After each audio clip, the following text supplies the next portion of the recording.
세계도 있고, 자, 부부의 세계, 어떤 세계일까요? 참 흥미롭지 않습니까? 이 부부의 세계는 굉장히 사적인 세계이고, 우리 혼자 사는 사람들한테는 무슨 일이 일어나는지 잘 모르지요. 그 한 단면을 보여준 것 같습니다. 그 드라마에서는 사랑으로 믿었던 부부의 인연이 배신으로 끊어지면서 복수의 이 소용돌이에 빠지게 되는 그런 이야기. 그 의사인 아내와 또 불륜을 저지르는 그 남편, 그런데 한국 드라마가 다 그렇지만 갈등과 배신과 불륜, 분노, 아주 한마디로 말하면 막장 드라마라고 합니다.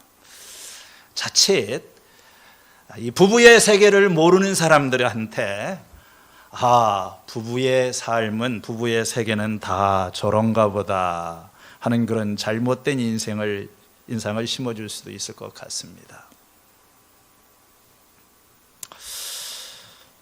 창세기에 보면 이 두 개의 창조 이야기로 시작이 되고 있습니다. 1장은 주로 천지 창조 전반에 관한 파노라마적인 그런 광경이고, 2장은 그 인간 창조에 초점을 맞춥니다. 여섯째 날에 있었던 그 1장의 짤막한 인간 창조의 이야기를 하이라이트 해가지고 좀 확대해서 좀 다른 각도에서 상세하게 보여주는 것이 창세기 2장인 것입니다. 창세기 2장에는 세 가지 창조 이야기가 나옵니다. 첫 번째는 아담의 창조, 그 다음에 에덴 동산의 창조, 그리고 세 번째 오늘 본문에 나오는 여성의 창조인 것입니다.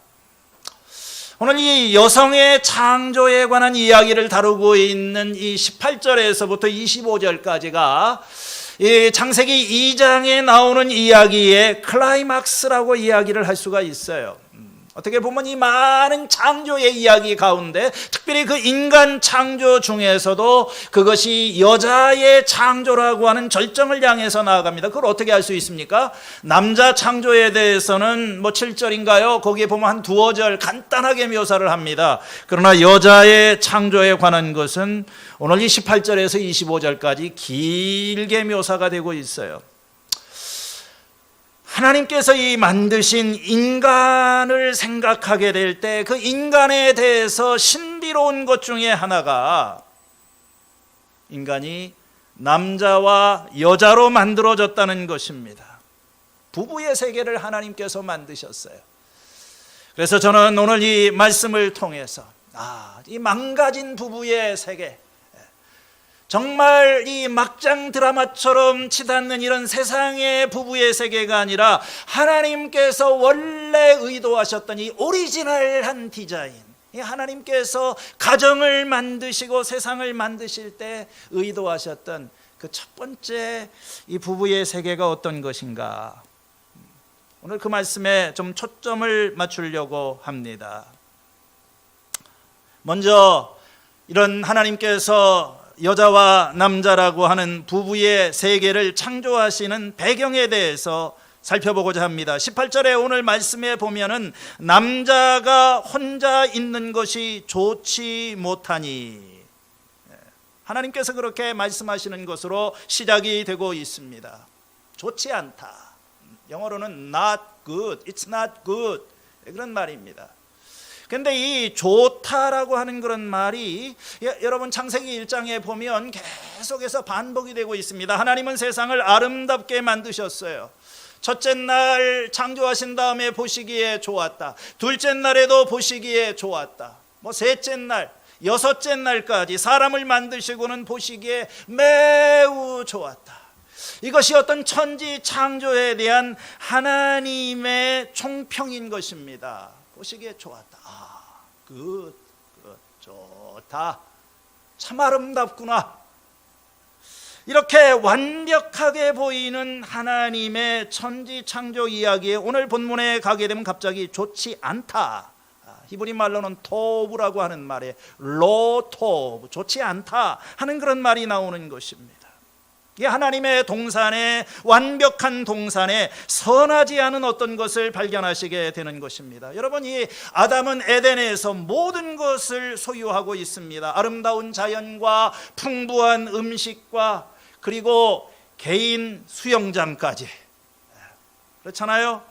거기서 또 뭐 카누를 탈 수 있고 뭐 하여간 자기가 마음대로 할 수 있는 이 냇가도 있고 다 가지고 있는데 뭔가가 좀 빠져 있는 그런 느낌입니다. 중요한 것이 좀 미완성, 불안정의 상태라고 하는 거예요. 하나님 보시기에 좋지 않다. 뭐가 좋지 않다는 걸까요? 오늘 이 말씀에 보니까 아담이 혼자 있는 것이 좋지 않다. 뭐 나쁜 건 아니지만 좀 좋지는 않다. 하나님께서 그 말씀을 하시는 것입니다. 뭐 아담이 그렇게 느꼈는지는 모르지만 하나님 보시기에 이 창조자의 입장에서 보게 될 때 좋지 않다. 그 이유는 20절에 있는 대로 남자를 돕는 사람 곧 그의 짝이 없었기 때문이라고 이야기를 합니다. 그래서 하나님께서 이제 아담을 위하여 그를 돕는 사람, 그에게 알맞는 짝을 만들어 주시겠다고 말씀하십니다. 그런데 곧바로 사람을 만드시는 것이 아니라 먼저 하나님께서 1차적으로 아담 앞으로 뭐 모든 동물들과 하늘의 새들과 이런 것들을 하나하나씩 다 퍼레이드를 하면서 아담 앞에, 야, 혹시 너한테 마음에 드는 거, 너하고 잘 맞는 게 있는지 한번 봐라. 아담이 그걸 보고 뭐라고 이름을 짓는지, 어떻게 한번 이렇게 살피면서 이름을 짓는다고 하는 것은 성격을 규정하고 정체성을 부여하는 거죠. 근데 뭐 아담이 아무리 보더라도 없어요. 자기에게 알맞는 짝을 찾을 수가 없습니다. 모든 것에 다 짝이 있는데 아담에게는 짝이 없는 것입니다. 그렇죠? 여러분, 그런데 얼마나 슬프지 않습니까? 제가 26살 때 군목 이렇게 임관을 하기 위해서 영천에 있는 삼사관학교에서 훈련을 받는데 저랑 같이 입교를 한 50명의 목사님들은 주말만 되게 되면 짝들이 다 오면서 면회를 오는데 저만 혼자입니다. 정말 외로웠어요. 별로 좋지 않았어요. 그냥 얻어먹었습니다.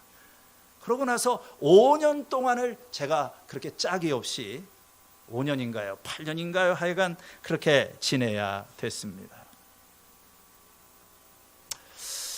하나님께서 이제 본격적인 작업을 시작하십니다. 21절 이하에 보니까 그래서 하나님이 이번에는 여자를 만드시게 되는 것입니다. 주 하나님이 그 남자를 깊이 잠들게 하셨다. 그가 잠든 사이에 주 하나님이 그 남자의 갈빗대 하나를 뽑고 그 자리를 살로 메우셨다.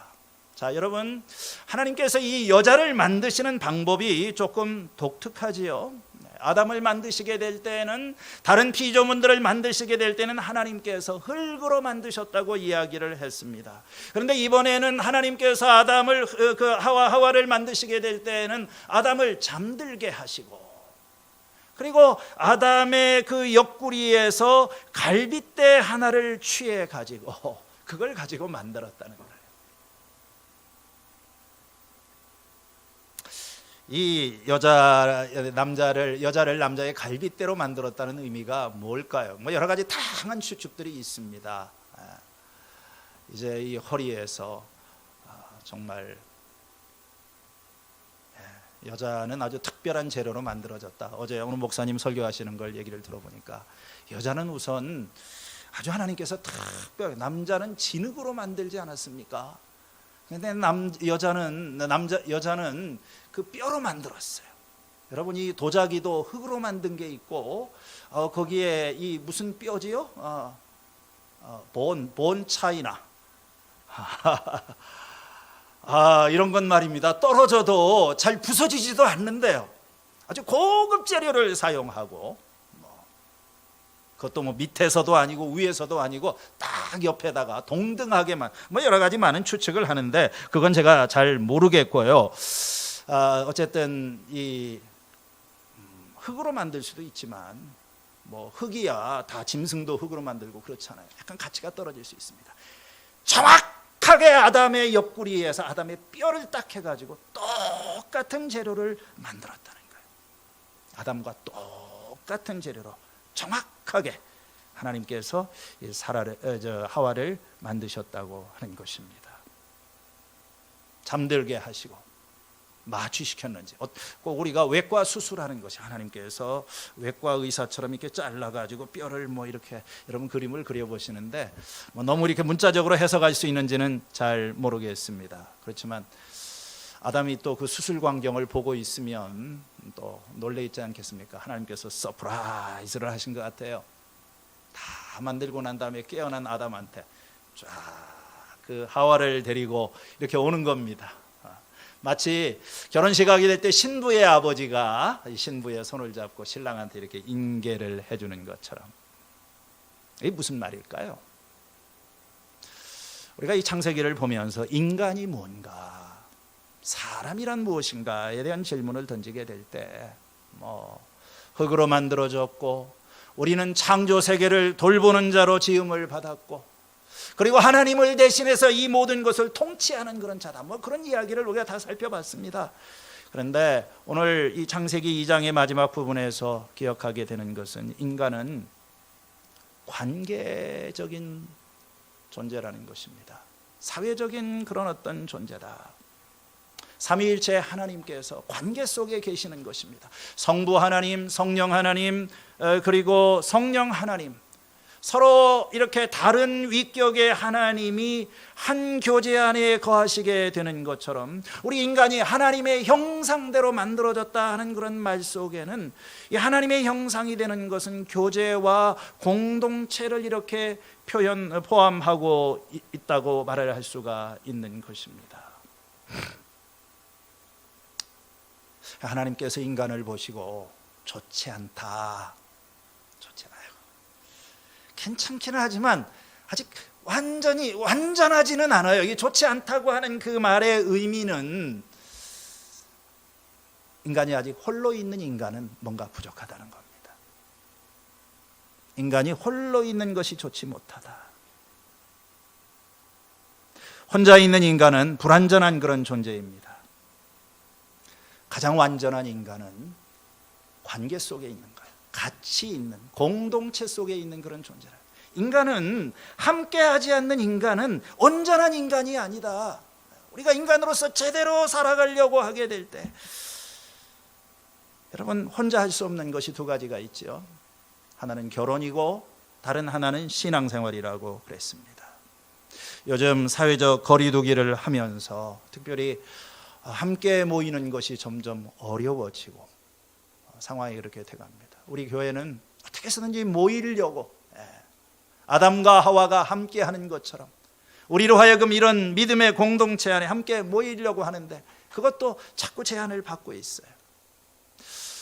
우리는 관계 속에 있는 것입니다. 하나님께서 정말 이 부족함이 없는 온전한 인격이 되려고 하게 될 때 우리는 서로 연결이 돼야 되는 거예요. 결속이 돼야 되는 것입니다.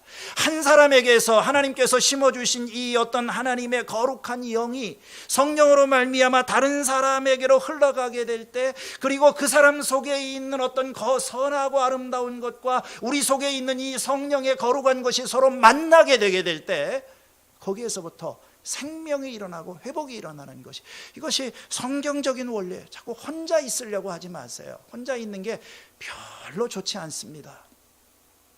우리가 이런 상황에서 참 인간을 하나님께서 이렇게 아름답다 말씀하셨을 때 저는 그렇게 생각을 합니다. 이 아름다운 것은 관계 속에 있는, 함께하는 인간이에요. 형제가 연합하여 동거하는 것이 어찌 그리 선하고 아름다운가. 이 하나님께서 보시는 진정한 아름다움. 도저히 서로 다르기 때문에 함께할 수 없는 그런 사람들이 한 사람이 아니라 형제와 자매와 자녀와 부모와 이방인들과 유대인들과 모든 사람들이 다 하나님 안에서 함께하는 이 모습, 아름답다, 아름답다. 이러한 아름다움이, 그리고 이 온전한 인간으로서의 아름다움을 여러분들이 경험하고 또 여러분의 삶 속에서 날마다 이러한 기쁨이 충만하기를 축원을 드립니다. 두 번째 여기서 우리가 살펴볼 것은 하나님이 만드신 이 최초의 인간은 남자와 여자로 만들어졌다는 것입니다. 창세기 1장 27절에 하나님께서 당신의 형상대로 사람을 창조하셨으니 하나님의 형상대로 사람을 창조하셨다. 그 다음에 나오는 말이 뭡니까? 하나님이 그들을 남자와 여자로 창조하셨다. 여러분, 인간이 하나님의 형상대로 만들어졌다는 말의 중요한 의미는 남자와 여자로 만들어졌다고 하는 것입니다. 아담이 하와가 오기 전에 그 여자를 만나기 전에는 아담은 그냥 사람이었습니다.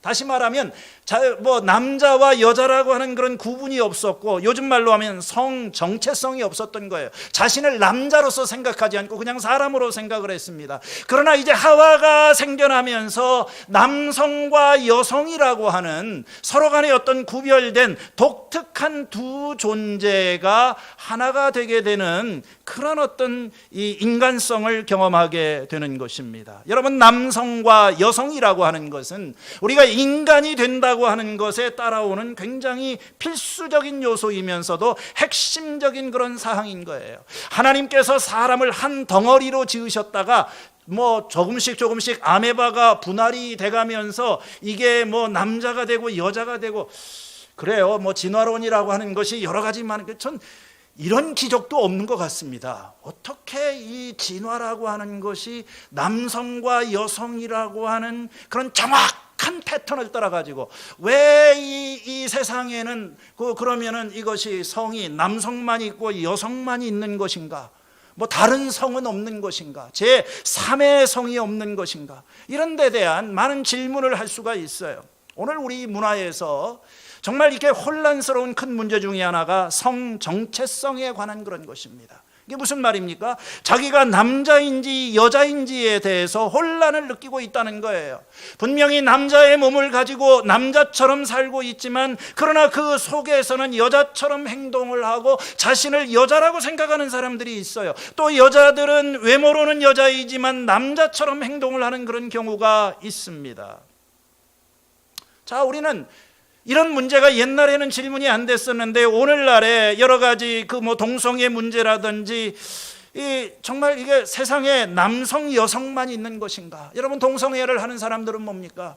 서양에 여러분들 가가지고 이력서나 이런 걸 보게 되면 그런 칸이 있다고 합니다. 우리는 성별하게 되면은 두 가지죠. 남성, 여성 그렇게 딱 하지만 서양 사람들은 뭡니까? 또 있어요.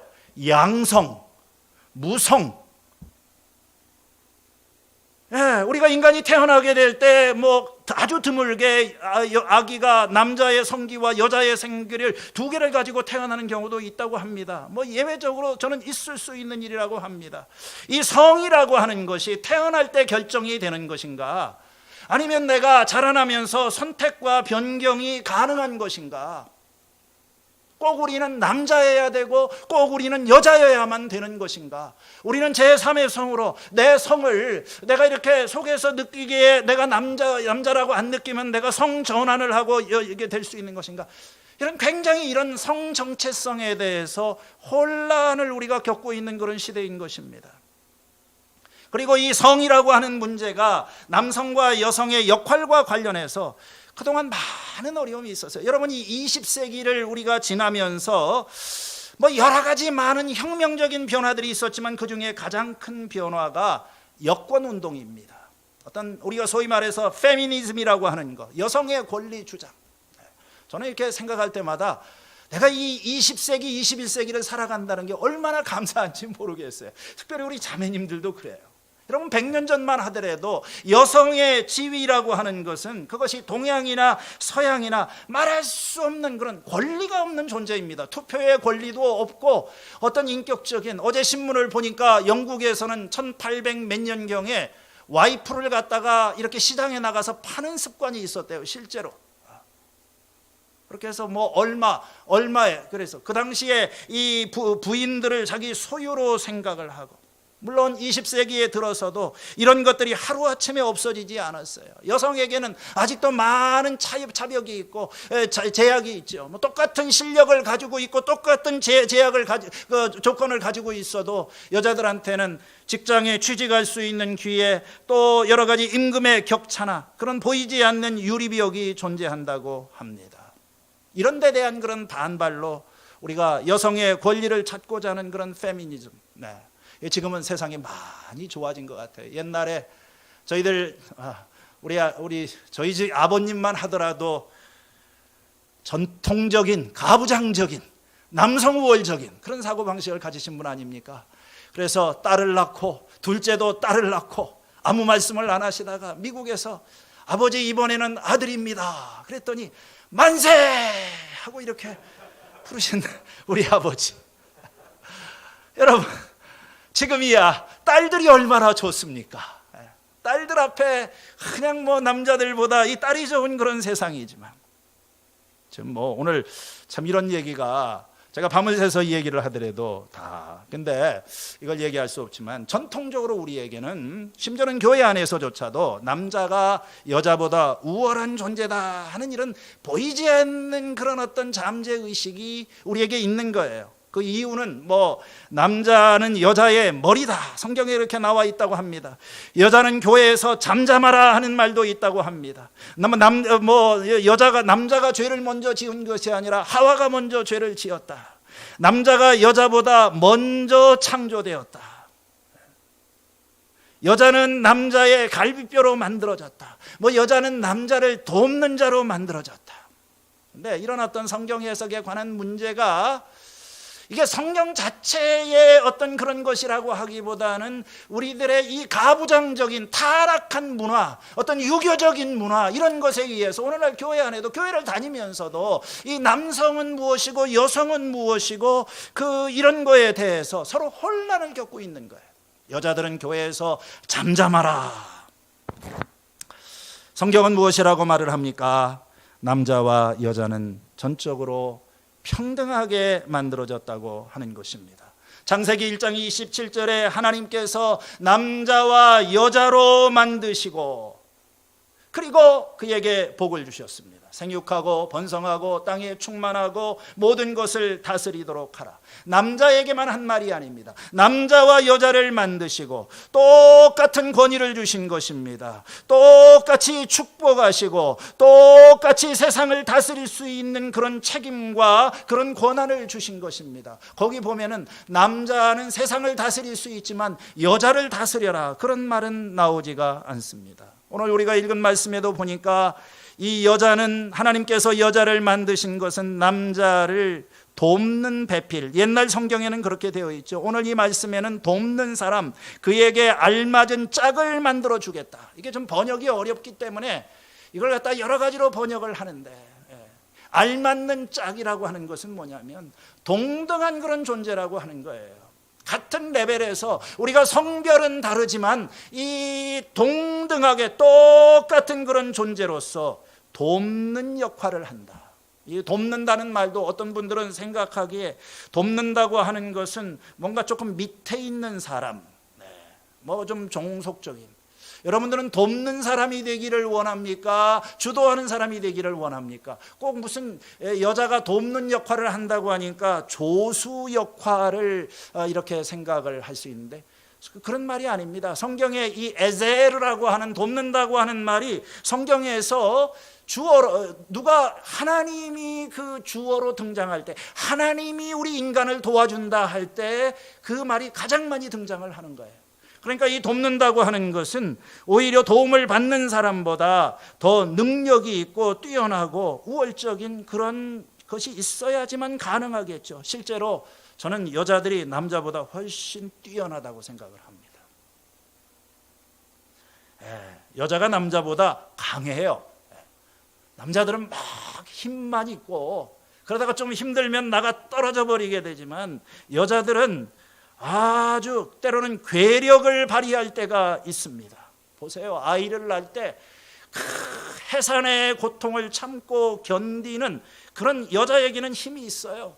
새벽 2시에 아기가 깨어가지고 울면은 일어나서 젖을 주고 돌보지만 남편들은 코를 골고 태평하게 잠을 잡니다. 저도 그랬고 대부분의 남자들은 다 그런 거예요. 여자는 남자 없이도 살 수 있지만 남자는 여자 없이는 살기가 힘듭니다. 하나님께서 여자를 아주 귀하게 만드셨어요. 어떤 사람은 순서를 가지고 따집니다. 그래도 남자를 먼저 만들지 않으셨느냐? 여러분, 먼저 만드는 게 좋습니까? 나중에 만드는 게 좋습니까? 우리는 장유유서 순서 가지고 따지는데, 나이 가지고 따지는데, 여러분, 갤럭시 스마트폰이 나오면 갤럭시 10을 사겠습니까? 갤럭시 20를 사겠습니까? 이 남자는 말이에요, 이게 시제품입니다. 하나님께서 급해가지고 그냥 빨리빨리 해가지고 했는데, 여자는요, 이 신체 구조나 이 모든 것이 아주 복합적이고 섬세하고 업그레이드된 최종 완결판이 여자인 줄로 믿으시면 아멘 하시기 바랍니다. 근데 여자가 오늘 이렇게 많지가 않으시나. 여자를 그렇게 만만하게 생각하지 마세요. 그래서 하나님께서 여기서 이렇게 중요한 것은 여자, 그렇지만 독특한 임무가 있죠. 하나님께서 형식적으로는 남자를 네가 머리 해라 이렇게 소대장 중대장으로 삼으시지만 그 뒤에서 여자가 도와줘야 돼요. 그 돕는 일을 잘하지 않게 되면 남자는 무너지는 것입니다. 그래서 이 돕는 배필이라고 하는 말에는 여자가 남자를 보완하고 완전하게 해주고 약해질 수 있는 곳에서는 강해야 되고 부족한 부분을 채워주고 이렇게 하는 것이 필요하다는 거예요. 그러니까 여자가 없는 남자는 불완전한 남자이고 쓸모없는 남자. 물론 여자도 마찬가지예요. 여자는 여자대로 완전한 그런 존재가 아니기 때문에 남자의 도움을 필요로 하는 것입니다. 우리가 하나님께서 맡겨주신 그 일을 제대로 감당하려고 하면 남자와 여자가 하나가 돼야 되고, 마치 우리가 이 한 벌의 옷을, 우리는 반쪽인 거예요. 여자가 없이는, 남자가 없이는 우리는 온전한 인간과 온전한 그런 삶을 살아갈 수가 없는 것입니다. 그렇다고 그래서 그러면 결혼을 안 하면 안 되고 독신으로 살면 안 된다는 얘기냐? 꼭 그런 건 아니에요. 예수님도 결혼 안 하셨고 사도 바울도 독신으로 이렇게 살아갔기 때문에 예외적인 그런 경우가 있습니다. 그러나 그런 경우에라고 할지라도 결혼이 아닌 다른 어떤 이 공동체의 관계를 통해서, 우리가 함께하는 삶을 통해서 나의 부족한 점이 다듬어지고 우리의 새로워지는 거예요. 저는 이렇게 생각을 하니까 저의 인생은 딱 이게 AD와 BC가 저 결혼하기 전과 결혼 후로 나누어집니다. 33살에 결혼할 때까지 나름대로 남들에게 칭찬받는 것 같았지만 지나놓고 보니까 결혼 이전의 나의 삶이라고 하는 것은 그냥 일방적인 삶이었었고 그건 반쪽짜리 인생에 지나지 않았었어요. 그래서 저는 이렇게 뭔가 내 삶 속에 다른 존재가 들어와서 내가 새로워졌다고 하는 것이 얼마나 감사한지 모르겠어요. 왜 하나님께서 남자만 만드신 것이 아니라 남자와 여자를 만드셨는가? 그래야지만 하나님이 주신 사명 제대로 감당하는 것입니다. 자, 생육하고 번성하고 땅에 충만하고 모든 것을 다스려라. 이게 하나님께서 우리에게 주신 창조의 명령입니다. 자, 그런데 이 사명 어떻게 감당할 수 있겠어요? 생육하고 어떻게 혼자 번성할 수가 있습니까? 어떻게 우리가 가정의 질서가 무너지고 이 하나님이 세워주신 남자와 여자를 세우셔서 그 가운데 자녀가 태어나고 이 역사가 이어지는 어떤 이것이 이 여자의 도움이 없이, 남자의 도움이 없이 어떻게 성육하고 번성할 수 있게, 다스리고 정복하라고 하는 것도 마찬가지입니다. 하나님께서 우리가 지구를 돌보고 가정을 돌보고 세상을 돌보는 일에 우리는 온전한 인간이 아니고 서로를 채워줘야만 되는 그런 것입니다. 여러분, 자녀 양육도 마찬가지예요. 다 아시잖아요. 아이들을 키우게 될 때 아이를 누가 키웁니까? 엄마만 키우는 것도 아니고 아빠만 키우는 것도 아닙니다. 우리가 제대로 못하기 때문에 이 자녀 양육을 엄마에게만 맡겨놓는다든지 어디에서는 아빠만 그 일을 할 수 있겠지만 그 가운데 자라는 자녀들은 정상적으로 자라는 것이 될 수가 없어요. 그래서 하나님께서는 이 참 우리를 이렇게 남자와 여자로 만드셔서 서로의 부족한 점, 제가 이렇게 관계, 우리가 관계 속에 있고 공동체 속에 있고 또 공동체의 지향적인 삶을 살아가는 것, 그걸 아름답다고 했는데 꼭 아름답기만 한 거 아니지요. 세상에 이 관계처럼 추하고 관계처럼 부담스럽고 관계처럼 도망치고 싶은 것이 없어요. 그렇지만 우리의 인격과 우리의 신앙과 이 모든 것이 이 부부의 관계, 또 가족의 관계, 목장이라고 하는 이 관계 속에 들어오게 될 때만 거기서 실상이 드러나고 우리는 거기서부터 성장을 하게 되는 것입니다. 마지막으로 생각하게 될 것은 하나님께서 이와 같이 남자와 여자를 만드시는 그 목적이 무엇인지, 여기 보니까 서로 연합해서 하나가 되는 것입니다. 오늘 이 23절의 말씀을 보니까 아담이 하와를 만났을 때, 이렇게 제목을 잡으면 되겠네요. 해리가 셜리를 만났을 때 어떤 반응을 보였어요? 하나님께서 자기는 여자 만들어 달라는 꿈도 생각도 못 했었습니다. 푹 채워놓고 하나님께서 아담을 지켜보시다가 넌 여자가 필요하겠다 해서 여자를 딱 데리고 오셔서 23절에 보니까 이 첫 마디, 이게 뭐냐면은 창세기의 역사에 기록된 인류 최초의 말입니다. 지금까지는 하나님만 말씀하셨고 인간의 최초의 이 감탄사예요. 이제야 나타났구나. 이 사람 뼈도 나의 뼈, 살도 나의 살, 남자에게서 나왔으니 여자라고 부를 것이다. 이건 굉장히 시적인 언어입니다. 지금까지는 다 이렇게 그 산문적으로 이렇게 하다가 여기에서는 어떤 이 시, 여기 보니까 그렇게 돼 있잖아요. 노래를 부르고 있는, 이제야 나타났구나. 이제야. 아주 번역을 너무 잘했어요. 이게 맞는 말입니다. 드디어 나타났구나. 그렇게 오래 기다리다. 제가 결혼을 하기 위해서 참 별 얘기를 다 하는데 선을 15번을 보지 않았습니까? 근데 한 번 보고 다 헤어졌어요. 그리고 난 다음에 제 마지막에 생각하기를, 이렇게 밑도 끝도 없이 선 봐서 나랑 맞는 사람, 나에게 알맞는 짝을 만나는 것은 한강 백사장에서 저기 얻는 것 같겠구나. 그러고 기대하지 않게 마지막 선을 보러 갔는데 이제야 나타났구나. 딱 알아봤어요. 우리는요. 저희 집 사람도 알아보고 저도 딱 알아봤습니까? 왜 이제 나타난 거야? 이제야. 감탄사지요. 감탄사. 여러분, 남자가 사랑에 빠지게 되면 노래가 나오는 것입니다. 너는 내 뼈 중에 뼈요 살 중에 살이다. 이게 무슨 말일까요? 시적인 언어가 그런 것처럼 그 의미를 우리가 여러 가지로 묵상을 해볼 수가 있어요. 뼈 중에 뼈, 살 중에 살. 이게 도대체 무슨 말인가? 약간 좀 살벌한 말인 것 같기도 하고. 구약 성경에 보면 너는 나의 고륙이다. 너는 나의 뼈와 살이다. 이런 어떤 친족 관계를 나타나기도 하는 그런 말인데, 어쨌든 이 말은 완벽한 하나라는 거예요. 나는 너다. 너는 나다. 나하고 똑같은 사람이 드디어 나타나, 딱 맞는 사람이 나타난 거예요. 내 뼈 중에 뼈, 내 뼈로 만들었으니까 나하고 똑같은, 마치 내 쌍둥이 같은 그런 존재, 그런 안도감, 그런 감사인 것입니다. 이것이 남자에게서 나왔으니 이것을 여자라고 부를 것이다. 남자의 히브리 말은 이시라고 하는 말이고, 여자라고 하는 것은 이시아라고 하는 것입니다. 이시아. 한번 따라서 해보세요. 이시. 이게 남자고, 여자는 뭐라고요? 이시아. 같은 말에다가 아자만 붙인 것입니다. 여성형만 들어간 거예요. 24절의 말씀을 보니까 남자와는 아버지와 어머니를 떠나서 아내와 결합하여 한 몸을 이루게 될 것이다. 자, 하나님의 목적이 뭘까요?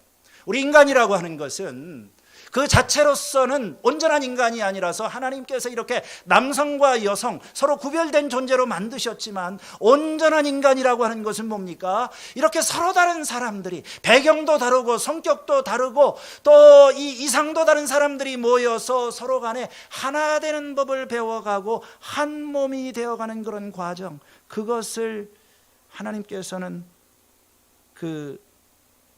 하나님이 세우신 부부의 그런 목적인 것입니다. 여러분, 이 말씀을 이렇게 잘 보세요. 부모 자식을 가르쳐서는 한 몸이라고 하지를 않습니다. 그렇죠? 부부를 한 몸이라고 하죠. 왜 그럴까요?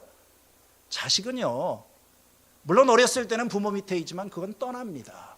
남자가 자기 아버지를 떠나라고 그랬어요. 그럼 자식은 언젠가는 떠날 사람입니다. 그러나 부부는 서로 내 혈육은 아니고 피를 나눈 사람은 아니지만 서로 다른 사람들이 함께 하면서 하나가 돼가는, 이건 동등한 존재인 거예요. 이 부모와 자식의 관계는 일방적인 관계이기 때문에 이 관계가 한 몸이 되기는 힘들어요. 이것은 어떤 혜택을 주는 사람과 받는 사람, 그러나 이 동등한 레벨에 있는 부부가 서로 간에 의존해서 하나 돼가는 거.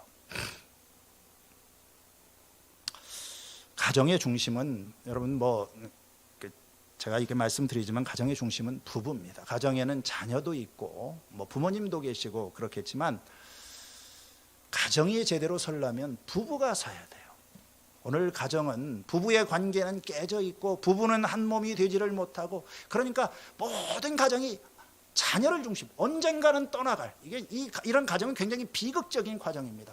어떤 데서는요, 이 가정의 기둥 역할을 하는 것이 아직도 아버지고 어머니예요. 부모를 떠나라고 이 얘기를 했는데 떠나지를 않아요. 그러니까 부부가 중심이 아니라 부부가 여전히 어머니를 바라보고 아버지를 바라보면서 떠나지 않는 것이에요. 창조의 원리에 어긋나는 것입니다. 이 떠나는 일을 해야 됩니다. 물론 여자도 자기 부모를 떠나야 되고, 더 중요한 역할은 남자가 그 일을 해야 돼요. 남자가. 여러분, 효자 남편하고 사는 게 얼마나 힘든지 다 아시죠? 착한 남편하고 사는 거. 부모님은 언젠가 우리를 떠나가시는 분인 것입니다. 그래서 이 남자와 여자가 합하여서 한 몸을 이루게 될 것이다. 그리고 25절에 보면 남자와 여자가 둘 다 벌거벗고 있었으나 부끄러워하지 않았다. 여러분, 이 부끄러워하지 않는다는 건 뭘까요? 숨길 것도 없고 참 서로 간에 투명한 그런 관계인 거예요. 가릴 것도 없고. 제가 아는 어떤 목사님은 참 희한했었어요. 부부의 세계는 다 다른 거지만 이분은 결혼한 지 그 당시에 꽤 오래됐는데, 너무 개인적인 얘기라서 얘기는 할 수 없는데, 사모님이 있으면 옷을 못 벗는데요. 그래서 팬티를 갈아입어도 이렇게, 물론 이렇게 이제 예의상 그런 것도 있겠지만 하여간 절대로 부부간에도 벌거벗는 일은 잘 안 하시는 그런 것 같아요. 여러분, 하나님 앞에서 우리 근데 이게 이제 어떻게 됐습니까? 창세기 3장에 가면 타락하고 죄가 찾아오게 되면 아주 엄청난 변화가 일어나죠. 인간이 먼저 죄를 짓고 난 다음에 어떻게 됐어요? 부끄러움을 느꼈습니다. 무화과나무에 숨었습니다. 왜 숨었느냐? 제가 벗은 몸인 것이 두려워서 숨었습니다. 누가 벗었다고 얘기를 했을까? 죄가 들어왔기 때문에 이 자의식 속에서 이제는 서로를 가려야 될 필요가 있고, 오늘 우리의 관계가 이 부부의 세계 속에서 투명하지 못하고 진실하지 못하고, 이게 어떤 타락한 삶인 것입니다.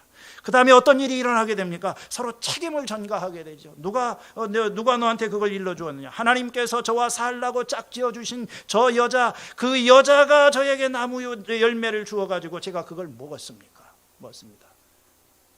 여러분, 조금 전에 이제야 나타났구나 이게 얘기하던 거에서 갑자기 위기 상황이 닥치니까 책임을 전가하고, 너 때문이야. 내가 이렇게 삶이 힘든 건 너 때문이야. 당신 때문이야. 당신만 아니었어도 내 인생이 달라졌을 텐데. 우리가 늘 하는 말이죠. 그 다음에 어떤 지배하려고 하는 그런 욕망입니다. 나중에 하나님께서 하와에게 말씀하시기를 네가 남편을 지배하려고 하여도 남편이 너를 다스릴 것이다. 남편과 아내 사이에 이 서로 간의 신뢰와 존중의 관계가 다 깨져버리고 그 다음에는 지배와 통제의 관계로 변하게 되는 것입니다. 이 말을 다른 말로 하게 되면 너는 욕심대로 내 남편을 통제하려고 할 것이다. 이게 여러분 부부의 세계 속에서 뿐만 아니라 오늘 우리가 살고 있는 이 세상 속에서도 일어난 거예요. 이제는 더 이상 어떤 사랑에 의해서, 신뢰에 의해서 우리가 서로를 의존하는 그런 거룩한 관계가 아니라 내가 하나님이 되고 내가 주인이 되니까 이 문제를 스스로 풀어야 되는 일종의 자기 중심성이죠. 나를 중심으로 모든 걸 생각하게 되고, 그리고 상대방을 비난하게 되는 것입니다. 하나님이 만드신 온전한 인간이 뭘까요? 벌거벗었어도 부끄럽지 않고 또 서로를 신뢰하고 이렇게 사랑하는 것. 남성이 되고 여성이 되는 것도 중요하지만 인간성의 핵심은 서로 사랑하고 돌보고 섬기는 그런 관계인 것입니다. 여러분, 오늘 저는 이렇게 가족의 문제를 가지고 얘기를 하고 있지만 우리나라가 지금 처해 있는 이러한 이 상황, 물론 코로나가 문제이고 코로나 때문에 난리 법석을 떨고 교회까지 많은 영향을 받고 있습니다. 그러나 우리 사회의 보다 큰 문제는 이 아담의 하와의 그 공동체를 깨뜨렸던 이 죄, 이기심, 위선과 책임 전가와 그리고 서로를 지배하려고 하는 그런 욕망과, 저는 이것이 우리 지금 이 상황 속에서 우리 대한민국을 이념에 의해서, 지역에 의해서, 계층에 의해서 모든 것이 이렇게 나누어져 있고 당신 때문이야, 당신 때문이야, 이렇게 서로 간에 낙인을 찍고 서로 간에 정죄하기에 바쁜 이런 세상, 이런 갈등을 조정하고 이런 갈등을 이렇게 어떤 풀어가야 될 그런 리더십에 있는 사람들조차도 오히려 그 앞에 서가지고 서로 간에 낙인을 찍고 이렇게 해가는 아름답지 못한 세상입니다. 우리는 이런 세상 속에서 정말 하나님 앞에 겸손한 마음으로 하나님의 음성을 듣고 오늘 이 시대를 향해서 주님이 원하시는 모든 것이 참 망가진 세상입니다. 자연도 망가지고 관계도 망가지고 사회도 망가지고 결혼도 망가지고 이런 세상 가운데 오늘 하나님께서 이 세우신 오리지널한 이런 관계의 이 말씀, 하나님께서 이를 위해서 우리를 회복시켜 주시고 내 이름으로 일컫는 내 백성이 겸비하여 기도하면 하나님께서 이 민족을 다시 치유하시고 회복하시는 그런 날이 오게 될 줄로 믿습니다. 하나님 아버지, 가슴이 아픕니다.